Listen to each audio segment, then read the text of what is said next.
सदनशीन तशहीरी committee Telangana प्रदेश Congress committee मधु याशिकी गौड़ ने मरकजी और रियासती हुकूमतों पर इल्जाम लगाया कि दोनों हुकूमतें अवाम को अप्रैल फूल बनाते हुए माशी तौर पर कमजोर करने में मसरूफ है। मधु याशिकी गौड़ ने आज मीडिया से बात करते हुए कहा कि रियासती हुकूमत के वुज़रा और अराकीन मुक़न्नना ड्रग माफिया का हिस्सा बनकर रियासत के नौजवानों को नशे का आदी बनाते हुए बेदरीग दौलत कमा रहे हैं।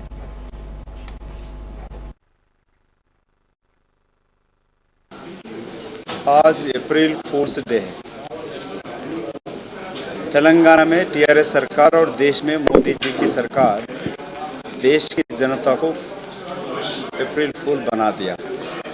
जिस तरीके से महंगाई बढ़ गई, पेट्रोल डीजल कुकिंग गैस पर, और तेलंगाना में आज इलेक्ट्रिकल चार्जेस बढ़ गए, बस चार्जेस बढ़ा दिए, रजिस्ट्रेशन चार्जेस बढ़ा दिए, करीब कुछ दवा खरीदने के लिए उसके दाम बढ़ गए।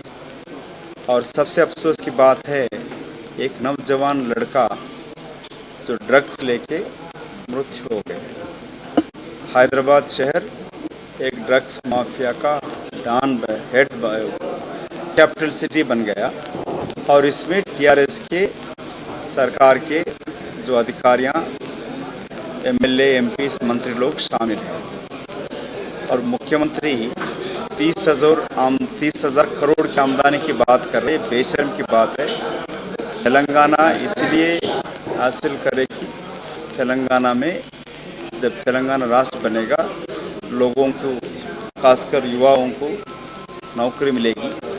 नौकरी तो दूर की बात, नौजवान आत्महत्या कर रहे हैं, किसान आत्महत्या कर रहे हैं, और गेहूँ लेने की जो सरकार की जिम्मेदारी बनती है, गेहूँ तो ले रहे नहीं, और केंद्र सरकार राष्ट्र पे, राज्य सरकार केंद्र पे ये झूठा इल्ज़ाम लगाते हुए लोगों को गुमराह कर धोखा देकर सरकार चला रहे हैं।